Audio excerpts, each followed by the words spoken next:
بسم اللہ الرحمن الرحیم۔ سامعین کرام، آپ سن رہے ہیں اردو داستان وہ طلاق سے ڈرتی تھی، جس کے مصنف احمد یار خان ہیں، اور یہ اس سلسلے کی آخری اور قسط نمبر 3 ہے۔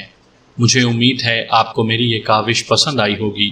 آپ نے اگر ابھی تک میرا چینل کہانی گھر سبسکرائب نہیں کیا تو ابھی میرے چینل کو سبسکرائب کر کے بیل نوٹیفیکیشن آن کر لیجئے، تاکہ آنے والی ہر نئی کہانی کی اطلاع بر وقت آپ تک پہنچ سکے۔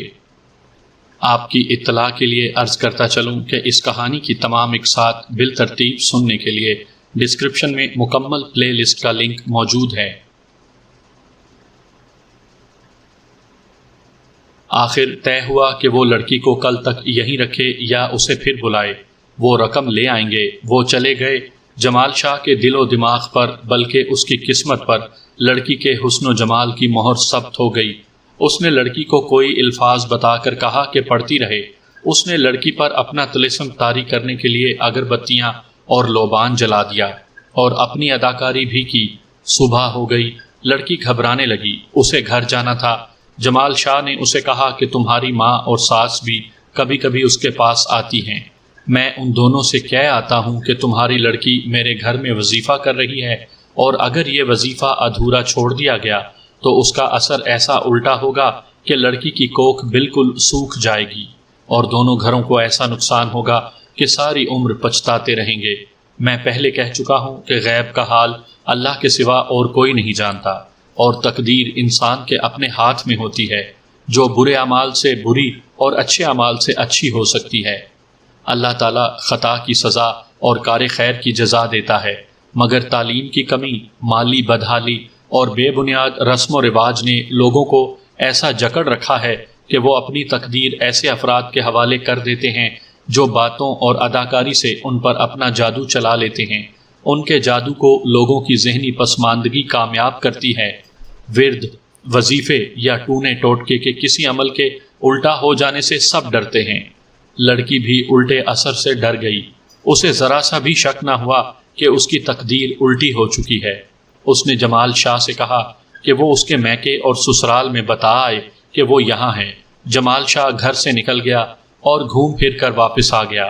اس نے لڑکی کو تسلی دی کہ وہ دونوں گھروں میں بتا آیا ہے۔ لڑکی کے خریدار اگلی رات نہ آئے۔ زفرہ اور جمال شاہ انتظار کرتے رہے۔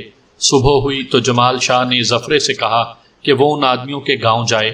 اگر انہوں نے ارادہ بدل دیا ہے یا ان کے پاس رقم نہیں ہے تو وہ لڑکی کو گھر بھیج دے گا۔ زفرہ چلا گیا۔ دن گزر گیا، ایک اور رات گزر گئی۔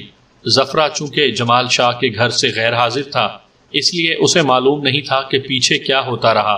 یہ مجھے معلوم ہو چکا تھا کہ انہی دنوں لڑکی کی ساس اور ماں الگ الگ جمال شاہ کے پاس گئی تھی اور اسے کہا تھا کہ لڑکی لاپتہ ہے اور بتائے کہ وہ کہاں چلی گئی ہے۔ جمال شاہ نے اپنے علم کے ذریعے حساب کتاب کر کے انہیں غیب کی یہ خبر سنائی تھی کہ لڑکی جہاں بھی گئی ہے اپنی مرضی سے گئی ہے۔ اگر اسے واپس لایا گیا تو وہ زندہ نہیں رہ سکے گی، اور اس کے خاوند کو بھی مالی اور جانی نقصان ہوگا۔ یہ لوگ ڈر گئے اور ایک ہندو جوتشی اور مسجد کے خطیب سے بھی پوچھا۔ میں نے زفرے سے پوچھا کہ وہ اتنے دن ان آدمیوں کے ہاں کیا کرتا رہا۔ اس نے مجھ سے یہ بات چھپانے کی کوشش کی، لیکن وہ میرے جال میں آ چکا تھا۔ میں نے اسے وعدہ معاف گواہ بنانے کا لالچ دے دیا۔ اس نے بتایا کہ ان لوگوں کے پاس رقم پوری نہیں تھی۔ وہ لڑکی کا سودا چھوڑنا بھی نہیں چاہتے تھے۔ ان میں سے ایک آدمی اپنے کسی گاہک کے ہاں چلا گیا۔ چونکہ انہوں نے یہ کاروبار پہلے کبھی نہیں کیا تھا، اس لیے وہ ادھر ادھر بھٹک رہے تھے۔ ان کا ساتھی خالی ہاتھ واپس آیا۔ اسے گاہک نے کہا تھا کہ پہلے لڑکی لاؤ، دکھاؤ، پھر قیمت طے ہوگی۔ قیمت مقرر کرتے وقت یہ بھی دیکھا جائے گا کہ وہ لڑکی کو گاہک کے ٹھکانے تک اپنی ذمہ داری پر پہنچائیں گے یا گاہک ان کے ٹھکانے سے لڑکی کو لے جائے گا۔ بردہ فروشوں کی شرطیں ایسی ہی ہوتی ہیں۔ انہوں نے زفرے کو 300-400 روپے کا لالچ دے کر اپنے ساتھ ملا لیا۔ اسکیم یہ رہی کہ زفرہ واپس جمال شاہ کے پاس جائے اور اسے کہے کہ یہ تینوں اس کے گھر سے کچھ دور کھڑے ہیں۔ جمال شاہ لڑکی کو لے آئے اور ایک جگہ چل کر رقم لے لے اور لڑکی دے دے۔ زفرے نے ایسا ہی کیا۔ وہ رات کو جمال شاہ کے گھر آیا۔ اسے معلوم نہیں تھا کہ جمال شاہ کی چھوٹی بیوی گھر میں ہنگامہ برپا کر کے جمال شاہ سے اپنی پٹائی کروا چکی ہے اور جمال شاہ کی پہلی بیوی اسے دیکھ رہی ہے۔ ظفرے کی دستک پر جمال شاہ باہر نکلا۔ اس نے جمال شاہ کو بتایا کہ اس کے 3 دوستوں میں سے 2 فلاں جگہ کھڑے ہیں، کیونکہ وہ آگے آنے سے ڈرتے ہیں۔ وہ کہتے ہیں کہ لڑکی کو اپنے گھر سے دور ہمارے حوالے کر دو اور اپنی رقم لو۔ جمال شاہ اندر آیا۔ ظفرے کو معلوم نہیں تھا کہ وہ لڑکی کو کیا دھوکہ دے کر باہر لے آیا، اور لڑکی اس کے ساتھ چل پڑی۔ ظفرہ اس جگہ تک ساتھ گیا جہاں وہ 2 آدمی کھڑے تھے۔ ان میں سے ایک نے جمال شاہ کو الگ کر کے کہا کہ ان کا تیسرا آدمی آگے کھڑا ہے اور رقم اس کے پاس ہے۔ دوسرے آدمی نے ظفرے کو الگ کر کے کہا کہ وہ واپس چلا جائے اور کل ان کے گاؤں آ جائے۔ ظفرہ وہاں سے واپس آ گیا۔ اس نے قسمیں کھا کر کہا کہ اسے بالکل علم نہیں تھا کہ وہ لوگ جمال شاہ کو قتل کر دیں گے۔ وہ حیران تھا کہ لڑکی کس جھانسے میں ان کے ساتھ چلی گئی تھی۔ ظفرہ واپس آ کر بہت دیر حویلی سے دور جمال شاہ کا انتظار کرتا رہا۔ آخر مایوس ہو کر اپنے گھر چلا گیا۔ صبح وہ جمال شاہ سے ملنے آیا تو اسے پتا چلا کہ وہ تو قتل ہو گیا ہے۔ وہ بہت گھبرایا۔ اس نے ان آدمیوں کے گاؤں جانے کا ارادہ کیا، لیکن وہ اس قدر گھبرایا ہوا تھا کہ کسی فیصلے پر نہ پہنچ سکا۔ اسے یقین نہیں آ رہا تھا کہ وہ آدمی جمال شاہ کو قتل کر گئے ہیں۔ اس کا خیال تھا کہ وہ رقم لے کر آ رہا ہوگا اور کسی راہزن نے اسے لوٹ کر قتل کر دیا ہوگا۔ وہ سوچتا ہی رہا اور میرے ہاتھ آ گیا۔ اسے ان آدمیوں نے 400 روپیہ دیا تھا۔ ظفرے نے ان کے گاؤں کا نام بتایا۔ وہ گاؤں دوسرے تھانے کا نہیں بلکہ دوسرے ضلع کا تھا۔ سورج غروب ہونے میں ابھی کچھ دیر تھی۔ گاؤں وہاں سے 1500 میل دور تھا۔ ریل گاڑی تو جاتی تھی، لیکن جس اسٹیشن پر ہمیں اترنا تھا وہاں سے وہ گاؤں 6 میل دور تھا۔ میں نے گھوڑوں اور سائیکلوں کا استعمال بہتر سمجھا۔ پگ ڈنڈی بڑی اچھی تھی۔ میں 1 منٹ بھی ضائع نہیں کرنا چاہتا تھا۔ میں ظفرے کی باتوں سے جان گیا تھا کہ مجرم اناڑی ہیں۔ انہوں نے اناڑی پن کے کئی ثبوت پیش کیے تھے۔ ان کی سب سے بڑی حماقت یہ تھی کہ انہوں نے ظفرے کو چند 100 روپے دے کر اسے اپنے راز میں شامل کیا، مگر اسے یہ نہ بتایا کہ وہ جمال شاہ کو قتل کریں گے۔ وہ ظفرے کو قتل میں بھی ساتھ رکھتے اور اسے کچھ اور پیسے دے دیتے۔ وہ سمجھ ہی نہ سکے کہ یہ شخص ان کی نشاندہی کر دے گا۔ بہرحال وہ جیسے کچے تھے ویسا ظفرہ کچا نکلا۔ میں نے 2 گھوڑے لیے، ایک پر خود اور دوسرے پر ہیڈ کانسٹیبل کو سوار کیا۔ ظفرہ سائیکل نہیں چلا سکتا تھا، اس کے لیے ٹٹو لے لیا۔ 4 کانسٹیبل ساتھ لیے، ان کے پاس سائیکلیں تھیں۔ ہم رات کے پہلے پہر اس گاؤں کے تھانے میں پہنچ گئے۔ SHO ایک ہندو راجپوت تھا۔ سب انسپیکٹر ایک سرجیت سنگھ تھا۔ اسے واردات سنائی۔ ظفرے نے ان آدمیوں کے نام بتائے۔ سرجیت سنگھ نے بتایا کہ ان میں سے ایک راہزنی میں 3 سال سزائے قید کاٹ چکا ہے۔ سرجیت سنگھ نے بہت مدد کی۔ اس نے اپنے ASI اور 3 مسلح کانسٹیبلوں کو ساتھ کر دیا۔ وہاں سے گاؤں 3 میل دور تھا۔ ہم جب وہاں پہنچے گاؤں پر موت کی خاموشی طاری تھی۔ چھوٹا سا گاؤں تھا، تھوڑی سی نفری سے ہی گھیرا مکمل ہو گیا۔ چوکیدار نے ہمیں اس آدمی کا گھر بتایا جس کے متعلق سرجیت سنگھ نے کہا تھا کہ راہزنی میں سزا یافتہ ہے۔ ظفرہ ہمارے ساتھ تھا۔ ASI نے دروازے پر دستک دی۔ دروازہ دوسری دستک پر کھلا۔ ASI کی ٹارچ کی روشنی میں مجھے ایک آدمی نظر آیا۔ ASI نے اسے اندر کو دھکیلا اور خود بھی اندر چلا گیا۔ میں اور ہیڈ کانسٹیبل اس کے پیچھے اندر گئے۔ یہ ڈیوڑی تھی۔ ASI نے دروازہ کھولنے والے کو وہاں روک لیا۔ جبو، اس نے اس آدمی سے کہا، لڑکی ہمارے حوالے کر دو۔ جبو نے پسو پیش کی۔ میں نے پوری طاقت سے اس کے منہ پر تھپڑ مارا۔ وہ دیوار سے جا لگا۔ میں نے کہا، ہم تمہارا بیان لینے نہیں، لڑکی لینے آئے ہیں۔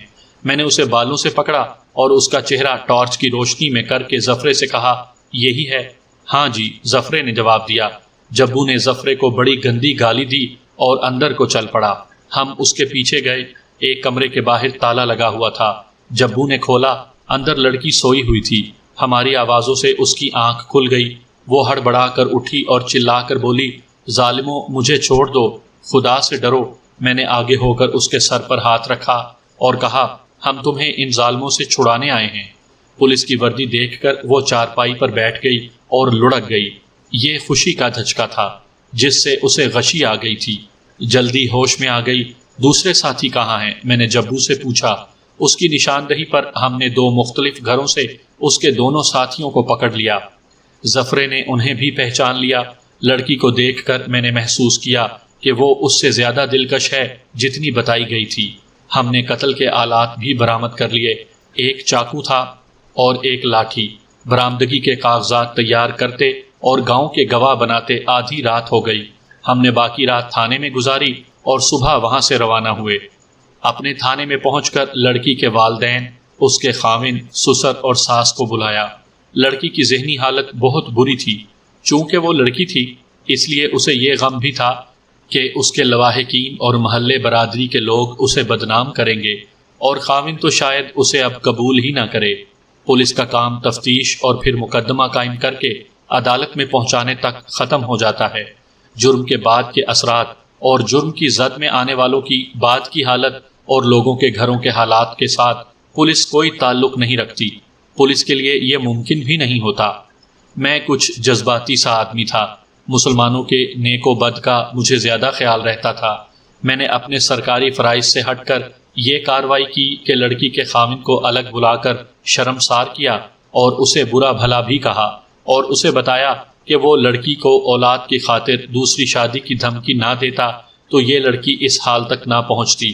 میں نے اسے کہا کہ اگر اس نے لڑکی کو پریشان کیا یا اسے طلاق کی دھمکی دی تو میں اسے حوالات میں بند کر دوں گا۔ میں نے اسے ڈرانے کے لیے دھمکی دی تھی۔ میں عملاً اس کے خلاف کچھ نہیں کر سکتا تھا۔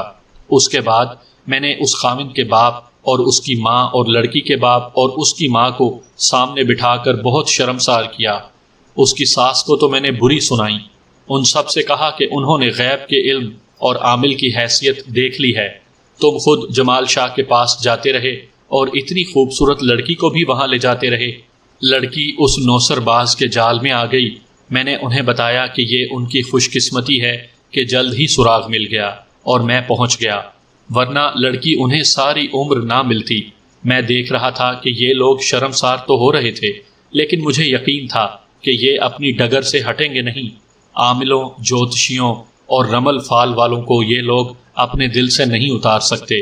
یہ لوگ مسلمان ہوتے ہوئے بھی تسلیم نہیں کرتے کہ مسلمان کے پاس قرآن پاک جیسا تعویذ ہے جو دنیا کا تختہ الٹ سکتا ہے، بشرط یہ کہ لوگ سمجھیں کہ اس مقدس کتاب میں خداوند تعالیٰ نے کیا کہا ہے۔ بہرحال میں نے ان سب کو ڈرایا دھمکایا کہ وہ لڑکی کو مظلوم سمجھیں، اسے سینے سے لگائیں اور اسے پریشان نہ کریں۔ اس کے بعد میں نے لڑکی کا بیان لیا۔ وہ روتی زیادہ اور بولتی کم تھی۔ میری ہمدردانہ حوصلہ افزائی سے اس نے طویل بیان دیا، جس کا اختصار یہ ہے کہ اسے اپنے خاوند سے دلی محبت تھی، مگر خاوند وہمی ثابت ہوا۔ اکثر دیکھا گیا ہے کہ بیویاں اپنے خاوندوں پر جانیں نثار کرتی ہیں، مگر بعض خاوند محبت کا جواب محبت سے دینے کے بجائے بیویوں کو زرخیز لونڈیاں سمجھ لیتے ہیں اور ان سے عورتوں کی طرح ناز برداریاں کراتے ہیں اور ان سے اپنی جائز اور ناجائز باتیں منواتے رہتے ہیں۔ کچھ ایسا ہی سلوک اس لڑکی کے ساتھ خاوند نے کیا۔ لڑکی کی ساس کو یہ غم کھا رہا تھا کہ اس لڑکی نے اس کے بیٹے پر قبضہ کر لیا ہے۔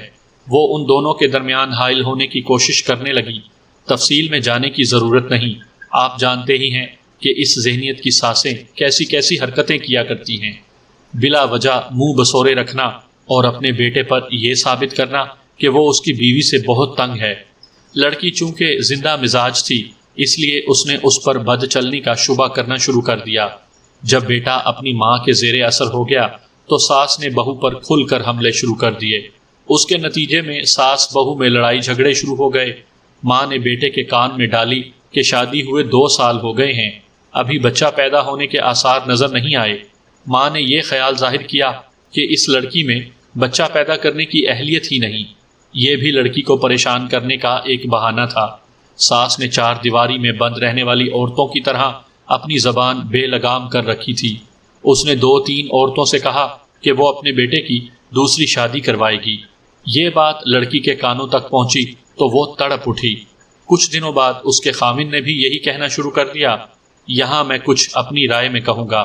اس نے دوسری شادی کی جو بات پھیلائی تھی یہ اس کا فیصلہ نہیں تھا، یہ اس نے صرف اس لیے کہا تھا کہ یہ بات اس کی بہو اور بہو کی ماں تک پہنچے اور وہ ڈر کر اس کے آگے ہتھیار ڈال دیں۔ ہماری عورتیں جو منہ میں آئے اگلتی رہتی ہیں، وہ کوئی فیصلہ نہیں کیا کرتی، کیونکہ فیصلہ خواہ اچھا ہو یا برا ہو جائے تو 4 دیواری کی دنیا کی رونق ختم ہو جاتی ہے۔ لڑکی کے خامن نے بھی لڑکی کو زیر کرنے کے لیے اپنی ماں کی بات دہرائی تھی۔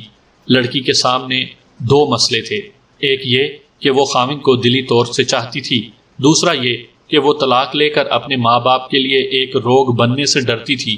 اس کی ماں نے ٹھیک کہا تھا کہ وہ تو طلاق کے نام سے ڈرتی تھی، لوگ اصل وجہ تو دیکھتے نہیں، طلاق لینے والی کو بدنام کر دیتے ہیں۔ ہر کسی کے منہ سے نئی کہانی نکل سکتی ہے۔ لڑکی نے اپنی ماں سے بات کی، ماں اسے جمال شاہ کے پاس لے گئی۔ جمال شاہ نے انہیں مزدہ سنایا کہ اولاد ضرور ہوگی لیکن ایک عمل کرنا پڑے گا۔ اس نے ماں بیٹی کو تعویذ بھی دیا اور ایک ٹونا بھی بتایا اور کہا کہ لڑکی اس کے پاس ایک بار پھر آئے۔ لڑکی ایک روز اپنی ساس کو بتا کر جمال شاہ کے پاس چلی گئی۔ میں نے اس سے پوچھا کہ اس روز جمال شاہ کے پاس کوئی آدمی بیٹھے ہوئے تھے؟ اس کے پاس 4 آدمی بیٹھے ہوئے تھے، اس نے جواب دیا۔ میں ان میں سے صرف ایک کو پہچانتی ہوں، کیونکہ اس کمرے میں داخل ہوئی تو اس کا منہ میرے سامنے تھا۔ یہ انہی تینوں آدمیوں میں سے تھا جو جمال شاہ کے پاس بیٹھے ہوئے تھے اور انہوں نے لڑکی کا سودا کیا تھا۔ چوتھا آدمی زفرہ تھا۔ لڑکی نے بتایا کہ جمال شاہ نے اسے دوسرے کمرے میں بٹھا دیا اور کچھ دیر بعد اس کے پاس چلا گیا اور اسے کچھ پڑھنے کو کہا۔ وہ اسے وظیفے کی طرح پڑھتی رہی، پھر آ کر اسے 2 روز بعد کی ایک رات کا وقت بتا کر کہا کہ وہ اس طرح آئے کہ گھر میں کسی کو پتہ نہ چلے، ورنہ عمل الٹا ہو جائے گا۔ لڑکی طلاق سے اس قدر خوف زدہ تھی کہ آدھی رات سے کچھ دیر پہلے جب سب گہری نیند سو گئے تھے، وہ رومال میں کچھ پیسے باندھ کر دبے پاؤں گھر سے نکل گئی۔ اسے امید تھی کہ رات کو ہی وہ واپس آ جائے گی، لیکن جمال شاہ نے اسے جو وظیفہ بتایا وہ اتنا لمبا تھا کہ رات گزر گئی۔ اس نے گھر جانے کو کہا تو جمال شاہ نے اسے وہی کہا جو زفرے کے بیان میں آپ پہلے سن چکے ہیں۔ جمال شاہ نے اسے یقین دلا دیا تھا کہ وہ اس کے میکے اور سسرال میں بتا آیا ہے کہ لڑکی اس کی بیویوں کے پاس ہے۔ میرے پوچھنے پر لڑکی نے بتایا کہ جمال شاہ نے اس کے ساتھ کوئی نازیبا حرکت نہیں کی، اگر کرتا تو لڑکی یہ سمجھ کر وہاں سے بھاگ جاتی کہ یہ وظیفہ محض فریب ہے۔ لڑکی کو یہ تو معلوم ہی نہیں تھا کہ جمال شاہ اس کا سودا کر چکا ہے۔ ایک رات وہ زیادہ پریشان ہو گئی، وہ رو بھی پڑی۔ اس نے جمال شاہ سے کہا کہ وہ اور زیادہ یہاں نہیں رہے گی۔ جمال شاہ اسے تسلیاں دیتا رہا۔ یہ وہ باتیں تھیں جو جمال شاہ کی پہلی بیوی نے اس کمرے کے دروازے کے ساتھ کان لگا کر سنی تھیں۔